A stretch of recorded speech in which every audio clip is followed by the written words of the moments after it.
Hi guys, welcome to our channel explain world. हम अपनाते हैं हॉलीवुड मूवीज की हिंदी एक्सप्लेनेशन। तो हम बेहतरीन मूवी को बहुत ज़्यादा पसंद आएगी। द जज 2014 में रिलीज हुई ड्रामा कॉमेडी मूवी है। कॉमेडी तो इसमें वैसे ना के बराबर है, पर स्टोरी सुपर्ब है। इसे IMDb ने रेटिंग दी है 7.4 की।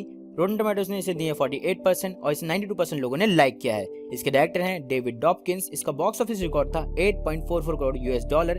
इस मूवी की बेहतरीन कास्ट में है one of my favourite Robert Downey junior, जिन्होंने रोल प्ले किया है हैंक पाल्मर का। फिर आते हैं रॉबर्ट ड्यूवल ने रोल प्ले किया जोसेफ पाल्मर का। वीरा फार्मिगा ने रोल प्ले किया समांथा पोवेल का। जेरेमी स्ट्रॉन्ग ने रोल प्ले किया है डेल पाल्मर का। बिली बॉब थ्रोटन ने रोल प्ले किया है ड्वाइट डिकेम का।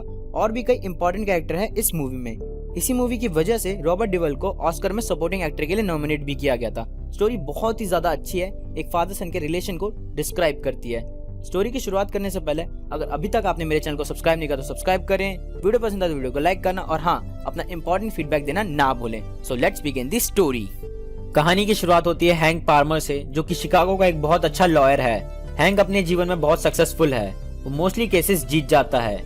एक दिन एक कोर्ट रूम में एक केस लड़ने के दौरान ही हैंक को एक फोन कॉल आता है उसके होम टाउन से। उस फोन कॉल से उसे मैसेज मिलता है कि उसकी मॉम मर चुकी है। वो तुरंत जज को अपनी सिचुएशन के बारे में बताता है। जज हैंक के केस को आगे बढ़ाने की तारीख देते हैं। हैंक तेजी में अपने घर पहुंचकर अपना बैग पैक करता है। घर से निकलते वक्त उसकी फाइट उसकी वाइफ लीसा से हो जाती है। हैंक बहुत जल्द ही लीसा को डिवोर्स देने वाला है। हैंक की वाइफ हैंक से बहुत ही अनफेथफुल है और लीसा को लगता है कि हैंक अपनी फैमिली को टाइम नहीं दे पाता। इस तरह दोनों को एक दूसरे से प्रॉब्लम है। हैंक गुस्से में घर से निकलता है। वो कार्लिनविले इंडियाना के लिए फ्लाइट लेता है। फ्लाइट लैंड करती है। हैंक कार्लिनविले आ चुका था, जहां से वो कई साल पहले गया था। इधर ही उसने अपना बचपन बिताया। हैंक कार्लिनविले में अपने घर पहुंच जाता है। हैंक अपनी मॉम के पास जाता है, जहां उनकी बॉडी को पीसफुली रखा गया था। वहीं पर वो अपनी लेट मॉम से दो प्यारी बातें करता है। इतने में पीछे से कैमरा लेकर हैंक का छोटा भाई डेल आ जाता है। डेल को ऑटिज्म है, यानी वो थोड़ा दिमागी कमजोर है। फिर उन सबका बड़ा भाई ग्लेन आ जाता है। ये तीनों भाई बहुत सालों बाद आपस में मिले थे। ग्लेन एक टायर शॉप का ओनर है और डेल उसी के साथ रहता है। और तीनों के फादर जज जोसेफ पाल्मर कार्लिनविले क्रिमिनल कोर्ट के जज हैं। हैंक अपने फादर को देखने के लिए कोर्ट जाता है। हैंक कोर्ट रूम की गैलरी से सीक्रेटली अपने फादर को देखता है। वो एक केस पर फैसला सुना रहे होते हैं। केस पर फैसला सुनाते वक्त वो थोड़े कंफ्यूज नजर आते हैं और वो उस शख्स का नाम भूल जाते हैं जो उनके कोर्ट में बहुत लंबे समय से है। हैंक को ये थोड़ा अजीब लगता है, पर वो इसे जाने देता है। जब जोसेफ हैंक से मिलते हैं तब एहसास होता है कि हैंक के रिलेशन उसके डैड के साथ अच्छे नहीं हैं। जोसेफ हैंक को पसंद नहीं करते। फिर अपनी मॉम के फ्रिंडल से पहले हैंक सडनली अपनी 20 साल पुरानी गर्लफ्रेंड सैम से मिलता है, जो हैंक को बहुत क्रिटिसाइज करती है क्योंकि वो सैम को 20 साल पहले छोड़कर भाग गया था। फ्रिंडल के बाद हैंक अपने फादर को नोटिस करता है कि वो बहुत उदास हैं। घर पर जोसेफ अपने तीनों बच्चों से कहकर जाते हैं कि वो मिनी मार्ट जा रहे हैं। हैंक और उसके तीनों भाई टाइम पास के लिए बार जाते हैं। वहां पर हैंक एक बार फाइट को होने से रोक लेता है, जिससे वहां पर खड़ी कार्ला इम्प्रेस हो जाती है। फिर हैंक कार्ला के साथ स्पेशल मोमेंट स्पेंड करता है। मॉर्निंग में हैंक अपने फादर की कार को जब देखता है तो उसे आगे से डैमेज मिलती है, जैसे बहुत बड़ा एक्सीडेंट हुआ हो। हैंक अपने दोनों भाइयों को बुलाता है। हैंक अपने फादर से पूछता है कि उनकी कार पर ये स्क्रैचेस और ये डैमेज कैसे हुई। जज जोसेफ को कुछ भी याद नहीं था इस बारे में। जज जोसेफ हैंक के बार बार सवाल पूछने से परेशान हो जाते हैं। जोसेफ हैंक को डांट देते हैं और उसे कहते हैं कि जाके अपनी मैरिड लाइफ संभालो, जो उथल पुथल हो रखी है। जोसेफ हैंक की वाइफ के अनफेथफुल नेचर का मजाक उड़ाते हैं। हैंक अपने डैड से गुस्सा होकर वहां से वापस शिकागो के लिए निकल जाता है। हैंक की फ्लाइट उड़ने ही वाली थी, पर उसी समय हैंक के बड़े भाई ग्लेन का कॉल आ जाता है। वो हैंक को बताता है कि उनके डैड को पुलिस हिट एंड रन के केस में पुलिस स्टेशन लेकर गई है। हैंक ये सुन के तुरंत पुलिस स्टेशन आता है। पुलिस स्टेशन में भी जज जोसेफ यही बताते हैं कि उन्हें कल का कुछ भी नहीं पता कि क्या हुआ था, जस्ट बिकॉज उन्होंने थोड़ी अल्कोहल पी थी। वो सारे पुलिस वाले जज जोसेफ को पहले से जानते थे और कोई ठोस सबूत ना मिलने पर जोसेफ को घर जाने देते हैं। तभी हैंक ये ठान लेता है कि जब तक वो ये कलेश अपने डैड के सर से हटा नहीं देगा तब तक वो नहीं जाएगा। पुलिस जज जोसेफ की कार को अपनी कस्टडी में रख लेती है ताकि वो उससे कुछ पता लगा सके। घर जाते वक्त हैंक अपने फादर से पूछता है कि अगर आपने किसी को कार से टक्कर मारी है तो बता दे, लेकिन जज जोसेफ अभी भी यही कह रहे हैं कि उन्हें कुछ भी याद नहीं है, पर यह पक्का पता है कि उन्होंने किसी को कार से टक्कर नहीं मारी। इसी बात पर जोसेफ हैंक से नाराज हो जाते हैं। अगली सुबह पुलिस घर आकर हैंक को बताती है कि फोरेंसिक्स को जज जोसेफ की कार पर विक्टिम के ब्लड के सैंपल भी मिले हैं। तो फिर ये मर्डर केस भी हुआ और मरने वाला मार्क ब्लैकवेल था, जिसको शायद जज जोसेफ पसंद नहीं करते थे। मर्डर केस होने की वजह से जज जोसेफ को बायोमेट्रिकल के लिए पुलिस स्टेशन ले जाया जाता है। पुलिस स्टेशन से निकलने के दौरान बाहर मार्क ब्लैकवेल की फैमिली जज जोसेफ पर बहुत चिल्लाती है। रास्ते में डेल मार्क ब्लैकवेल के बारे में पूछता है कि वो है कौन और उसने ऐसा क्या किया था कि जज जोसेफ इसे पसंद नहीं करते थे। तो जज जोसेफ खुद उसे बताते हैं कि मार्क ब्लैकवेल ने 16 साल की लड़की का मर्डर किया था और वो मर्डर बहुत बुरी तरह किया गया था। इसके लिए जज जोसेफ ने मार्क ब्लैकवेल को 20 साल की सजा दी थी और रिसेंटली ही वो अपनी सजा काट के छूटा था और अब उसका मर्डर हो गया है। हैंक कहता है कि वो अपने फादर के डिफेंस में केस लड़ना चाहेगा, पर जज जोसेफ मना कर देते हैं। जज जोसेफ चाहते हैं कि उनका केस कोई अच्छा सा लॉयर हैंडल करे जो कि इंडियाना से हो। इसके बाद हैंक अपने छोटे भाई डेल के साथ उनके चाइल्डहुड की कुछ रिकॉर्डेड मोमेंट्स देखता है जिनमें उनकी मॉम भी प्रेजेंट थी। फिर हैंक अपने फादर के साथ इंडियाना में एक लॉयर सीपी कैनेडी को उनका केस लड़ने के लिए हायर करता है। हैंक तो अभी भी नाखुश था सीपी कैनेडी को हायर करके, पर वो कुछ नहीं कर सकता था। जज जोसेफ ने उसे हायर किया था। कोर्ट में पहली हियरिंग होती है। हैंक देखता है उनके अगेंस्ट में ड्वाइट डिकैम था, जो कि बहुत ही प्रोफेशनल और एक्सपीरियंस्ड लॉयर था। उनकी पहली हियरिंग में ड्वाइट बहुत सारे क्वेश्चन पूछ रहा है और जज जोसेफ को गिल्टी प्रूफ करने की कोशिश कर रहा है। दूसरी तरफ जज जोसेफ का लॉयर सीपी कैनेडी कोई सवाल भी नहीं पूछ रहा। इस बात से हैंक बहुत गुस्सा हो रहा है। जब ड्वाइट मिनी मार्ट में काम करने वाले एक बंदे से पूछता है कि क्या जोसेफ का आई कांटेक्ट हुआ था मार्क ब्लैकवेल से, तो वो गवाह हाँ कर देता है। तभी पीछे से हैंक एक क्लिप बोर्ड फेंक कर कैनेडी पर मारता है। हैंक के इस बिहेवियर की वजह से हैंक को कोर्ट से निकाल दिया जाता है। और हाँ, उस क्लिप बोर्ड पर लिखा था कि आई कांटेक्ट को कोर्ट में प्रूफ नहीं किया जा सकता और इसी बात पर कैनेडी को ड्वाइट से ऑब्जेक्ट करना चाहिए था, पर उसने किया नहीं। कैनेडी डिफेंस करने में इतना ज्यादा इफेक्टिव नहीं रहा। कोर्ट ब्लैकवेल मर्डर केस की तारीख बढ़ा देती है। जोसेफ भी इस बात से खुश नहीं थे। फिर वो घर पर हैंक से बात करते हैं और हैंक को कहते हैं कि हैंक उनको कोर्ट में रिप्रेजेंट कर सकता है। अब हैंक फील्ड में उतर चुका था। हैंक अपने डैड के साथ क्राइम सीन पर जाता है इन्वेस्टिगेशन के लिए। वहां पर वो क्राइम स्पॉट को एनालाइज करता है। अपने डैड से पूछता है कि आप बीमार हो, तो जोसेफ बताते हैं कि उन्हें लास्ट स्टेज का टर्मिनल कैंसर है और ये बात उन्होंने सबसे छुपा कर रखी है। अपने कैंसर के लिए जज जोसेफ डॉक्टर से कीमोथेरेपी भी ले रहे हैं। ये सुनने के बाद हैंक समझ जाता है कि उसके डैड उस दिन कोर्ट में बिलीफ का नाम भूल गए थे और यही वजह है कि उन्हें अपने एक्सीडेंट से रिलेटेड कुछ भी याद नहीं है। जोसेफ पर कीमोथेरेपी के साइड इफेक्ट्स हो रहे थे, जिस कारण उनकी मेमोरी लॉस हो रही थी। हैंक के पास आइडिया था कि वो अपने फादर की इस बीमारी को जज के सामने रखेगा, जिससे वो जज की सिंपैथी गेन कर सकेगा।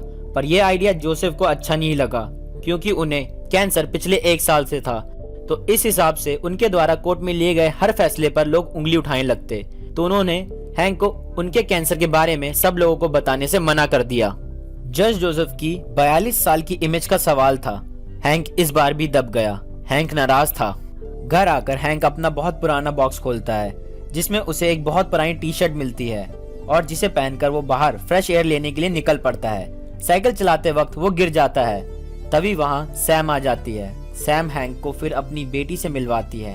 हैंक देखकर शॉक हो जाता है कि सैम की बेटी कार्ला है, जिसके साथ उसने एक ब्लाइंड डेट की थी। कार्ला बहुत खुश थी हैंक को देखकर। कार्ला अपने समर वेकेशन में कार्लिन विले आई हुई थी। वो लॉ की पढ़ाई कर रही है। कार्ला सैम की अनवांटेड चाइल्ड है बिना शादी के। ये बात हैंक को पता चलती है कार्ला के बताने पर। नेक्स्ट कोर्ट हियरिंग में कुछ ज्यादा खास नहीं होता। उन्हें कोर्ट अगली तारीख दे देती है। फिर हैंक अपनी बेटी लॉरेन को घर ले आता है। लॉरेन भी अपने ग्रैंडफादर से मिलकर बहुत खुश थी। जोसेफ इतने स्ट्रिक्ट नहीं थे जितना हैंक ने लॉरेन को बताया था।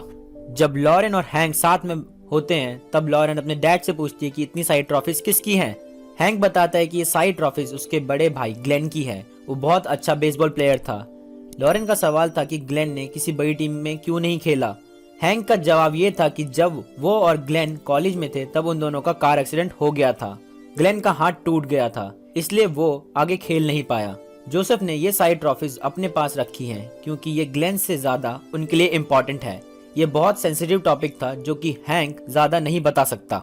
फिर हैंक अपने फादर से कोर्ट में क्या बोलना है उसकी रिहर्सल करता है, पर जोसेफ हैंक की बातों पर ध्यान नहीं देते। अगले दिन हैंक अपने फादर के डॉक्टर से बात करता है। उनके कैंसर को लेकर डॉक्टर बताते हैं कि जोसेफ का कैंसर बहुत फैल चुका है, उनका बचना ना बचना उन पर निर्भर करता है। हैंक ये सुन के अपसेट था। घर पर लॉरेन के साथ डिनर करते वक्त हैंक को ऊपर के रूम से गिरने की आवाज आती है। वो देखता है कि जोसेफ जमीन पर गिरे हुए थे। तब उनकी तबीयत बहुत ही ज्यादा खराब थी। उनके उस बुरे समय में हैंक उनकी मदद करता है। अपने डैड के इतना रूड होने के बावजूद भी वो उनके साथ अच्छा बिहेव करता है।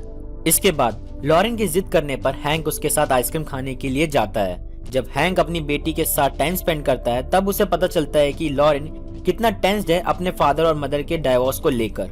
हैंक उसकी बातों को गहराई से समझता है।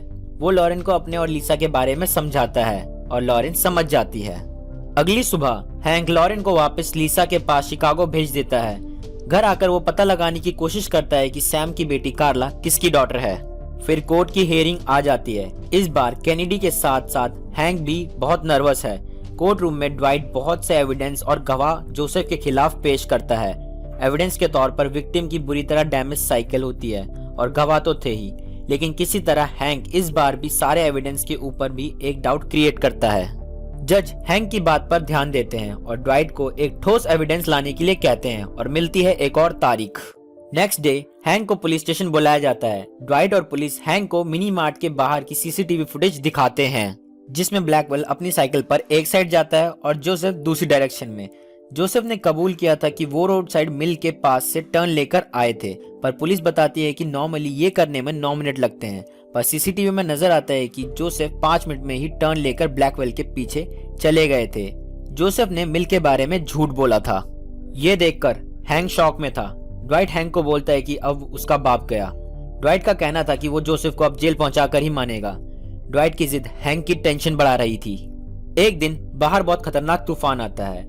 हैंक और उसके दोनों भाई अपने डैड के साथ बेसमेंट में सेफली बैठे होते हैं। इतने में डेल सबके टाइम पास के लिए रिकॉर्डेड टेप चलाता है, जिसमें उनकी बचपन की यादें थी। अचानक से हैंक और ग्लेन का कार एक्सीडेंट वाला टेप चल जाता है, जिसे देखकर जोसेफ बहुत गुस्सा हो जाते हैं और डेल का प्रोजेक्टर तोड़ देते हैं। डेल बहुत दुखी हो जाता है। हैंक गुस्सा होकर जोसेफ पर चिल्लाता है और कहता है उस मिल रोड झूठ के बारे में जो उसे पता चल चुका था। जोसेफ हैंक से लड़ाई कर घर में चले जाते हैं। हैंक भी पीछे जाता है। हैंक जोसेफ को उनके रूड बिहेवियर के लिए खूब क्रिटिसाइज करता है। जोसेफ आखिरकार बता ही देते हैं कि वो हैंक को क्यों नापसंद करते हैं, क्योंकि कार एक्सीडेंट की वजह हैंक था, जिससे ग्लेन का ब्राइट फ्यूचर खत्म हो गया और वो एक बेसबॉल प्लेयर ना बन पाया। ग्लेन बस एक टायर शॉप का ओनर बन गया। ये कहकर जोसेफ वहां से चले जाते हैं। फिर हैंक उदास होकर अपनी मॉम की कब्र के पास जाता है और बैठ जाता है। इसके बाद हैंक सैम के पास जाता है उस सवाल का जवाब लेने की कार्ला का फादर कौन है। सैम गुस्सा होकर बताते हैं कि कार्ला का फादर कोई नहीं है, अगर है भी तो उसे समझना बहुत मुश्किल है और वो कभी कार्ला का फादर होना भी नहीं चाहेगा। हैंक इतनी उलझी बातें सुनने के मूड में नहीं था। वो सैम से कार्ला के फादर का नाम पूछता है। सैम बस इतना कहती है कि जब हैंक उसे छोड़कर चला गया था तब कार्ला की वजह से ही उसने सरवाइव किया। ये शायद एक हिंट था, जहां तक मुझे लगा। हैंक वहां से ये सुन के चला जाता है और घर आकर अपने फादर से सुलह करता है। कोर्ट की हियरिंग आ जाती है। ड्वाइट कोर्ट में जोसेफ के अगेंस्ट में सीसीटीवी फुटेज एविडेंस के तौर पर रखता है। ड्वाइट के पास एक और फुटेज होती है जिसमें जोसेफ मार्क ब्लैकवेल को देख रहे हैं। ये वाली फुटेज देखकर खुद जोसेफ बेहोश हो जाते हैं। उन्हें तुरंत आईसीयू में एडमिट किया जाता है। उनके तीनों बेटे टेंशन में थे। थोड़ी देर बाद जोसेफ की हालत में सुधार आता है। तब वो हैंक को अपने पास बुलाते हैं। जोसेफ कहते हैं कि उन्होंने ही मार्क ब्लैकवेल को मारा है, उन्होंने ही उस पर कार चढ़ा दी थी। ये सुन के हैंक हंसता है। हैंक को लगता है कि जोसेफ मजाक कर रहे हैं, पर जोसेफ सीरियस थे। ये तो बहुत ही बड़ा ट्विस्ट था कहानी में। हैंक के पैरों के नीचे से जमीन खिसक गई थी। हैंक टेंशन में अपने डैड से पूछता है, क्या आपको याद है कि आपने मार्क ब्लैकवेल को मारा है? जोसेफ का जवाब था, याद तो नहीं है, पर उन्हें लगता है कि उन्होंने मार्क ब्लैकवेल को मारा है और वो ये बात कोर्ट में कन्फेस भी करने वाले हैं। हैंक का कहना था कि सामने कोई स्ट्रॉन्ग विटनेस नहीं है, वो ये केस जीत जाएंगे। पर जोसेफ के उसूल और उनकी इमेज इसके बीच में आ रही थी। जैसे तैसे करके हैंक अपने डैड से प्रॉमिस लेता है कि वो कोर्ट में कुछ भी ऐसा वैसा नहीं बोलेंगे। इसके बाद कोर्ट में जोसेफ को कटघरे में बुलाया जाता है। ड्वाइट आकर उनसे कई सवाल पूछता है, उन्हें याद दिलाता है मार्क ब्लैकवेल के साथ उनकी दुश्मनी, पर फिर भी जोसेफ ड्वाइट की बातों पर ना ही कहते हैं। ड्वाइट उनसे कबूल नहीं करवा पाया था कि उन्होंने ही मर्डर किया है। हैंक को लग रहा था कि वो केस जीत जाएंगे, पर एक ट्विस्ट आता है। जज जोसेफ कहते हैं कि उन्हें याद नहीं एक्सीडेंट के बारे में कुछ भी, पर उन्हें बिलीव है उन्होंने ही ब्लैकवेल को मारा है। ये सुन के पूरी कोर्ट हिल जाती है। जोसेफ ने हैंक को दिया प्रॉमिस तोड़ दिया था, तो हैंक ने भी पूरे कोर्ट के सामने जोसेफ का एडवांस स्टेज का कैंसर रिवील कर दिया। ग्लेन और डेल शॉक हो गए थे, उन्हें तो इस बारे में कुछ पता ही नहीं था। हैंक अपने डैड से मिनी मार्ट के अंदर क्या हुआ था ये पूछता है। जोसेफ अपने दिमाग पर जोर डालकर बताते हैं कि जब वो एग्स ले रहे थे तभी ब्लैकवेल उनके पास आता है और उनकी मरी हुई वाइफ को गाली देता है और बहुत बुरा भला कहता है। इसलिए वो अपने गुस्से को संभाल नहीं पाए और उन्होंने ब्लैकवेल को मार दिया। कोर्ट ये सुनने के बाद फैसला लेने में थोड़ा टाइम लेती है। तब तक हैंक लेक के किनारे बैठा होता है। उसे पता था कि वो शायद हार चुका है। तब वहाँ सैम आती है हैंक का दर्द कम करने। वहीं पर हैंक कहता है कि वो कार्ला का फादर है और उसके मन में एक गिल्ट है कार्ला को लेकर। जब तक हैंक सैम को कार्ला और अपनी ब्लाइंड डेट के बारे में बताता, तब तक सैम बता देती है कि ग्लेन कार्ला का फादर है और ग्लेन को इस बारे में कुछ नहीं पता। ये एक और शौक था हैंक के लिए कि उसका बड़ा भाई ग्लेन ही कार्ला का फादर है। पता नहीं वो इसे कैसे एक्सेप्ट करता, लेकिन यह है कि उसका गिल्ट कुछ % कम तो हुआ होगा। सैम कार्ला का टॉपिक बदलकर हैंक को ये बताती है कि वो हैंक से बहुत प्यार करती है। फिर हैंक और सैम एक स्वीट किस करते हैं। सारी कंफ्यूजन दूर हो चुकी थी। रेस्ट के बाद कोर्ट जोसेफ पाल्मर को 4 साल कैद की सजा सुनाती है। ये सजा सुनाते वक्त जज खुद भी ना खुश थे। सैडली हैंक हार गया। जोसेफ के तीनों बेटे रोने लगते हैं। कोर्ट डिसमिस हो जाती है। हैंक शिकागो चला जाता है। फिर 7 महीने बाद हैंक कार्डनविले आता है। हैंक अपने डैड को कंपैशनेट रिलीज पर छुड़वा लेता है। जज अलाउ कर देते हैं जोसेफ को उनके आखिरी दिन घर पर बिताने के लिए। हैंक अपने डैड को लेक के बीचों बीच फिशिंग कराता है। उसी दौरान वो दोनों अपने बीच की दुश्मनी खत्म कर देते हैं। जज जोसेफ हैंक की तारीफ करते हैं कि वो बहुत ही शानदार लॉयर है, इवन सक्सेसफुल भी। जज पाल्मर ये कह के धीरे से बोट में मौत की नींद सो जाते हैं। हैंक को सडनली पता चलता है कि उसके डैड अब इस दुनिया में नहीं रहे। वो अपने डैड के फोरहेड पर किस करता है। जज पाल्मर के ऑनर में कोर्ट हाउस का फ्लैग भी नीचे कर रखा था। जज पाल्मर के फ्यूनरल के बाद सैम के रेस्टोरेंट में हैंक सैम से उनके फ्यूचर की बात करता है। फिर हैंक और उसके दोनों भाई आपस में हग करते हैं। फाइनली हैंक वहां से सीधा कोर्ट जाता है। वहां पर जाकर जज की चेयर को स्पिन करता है। चेयर घूमते हुए उसकी तरफ फेस करके रुकती है और हैंक उसे एम्बिशियस नजरों से देखता है। इसके साथ कहानी खत्म होती है। दी एंड। मैं आपको ये मूवी देखने के लिए जरूर रिकमेंड करूंगा। ये अवेलेबल है नेटफ्लिक्स पर। स्टोरी बहुत ही ज्यादा कॉम्प्लिकेटेड थी पर अच्छी थी। आई होप आपको स्टोरी पसंद आई हो। वीडियो पसंद आई तो वीडियो को लाइक करना। स्टोरी से रिलेटेड कोई भी क्वेश्चन या फीडबैक हो तो कमेंट बॉक्स तो है ही। और हाँ, अपनी फेवरेट मूवीज की एक्सप्लेनेशन के लिए सब्सक्राइब करें एक्सप्लेन वर्ल्ड को। मैं बोलूंगा आपसे नेक्स्ट बेस्ट स्टोरी के साथ। तब तक के लिए बाय बाय, सायोनारा।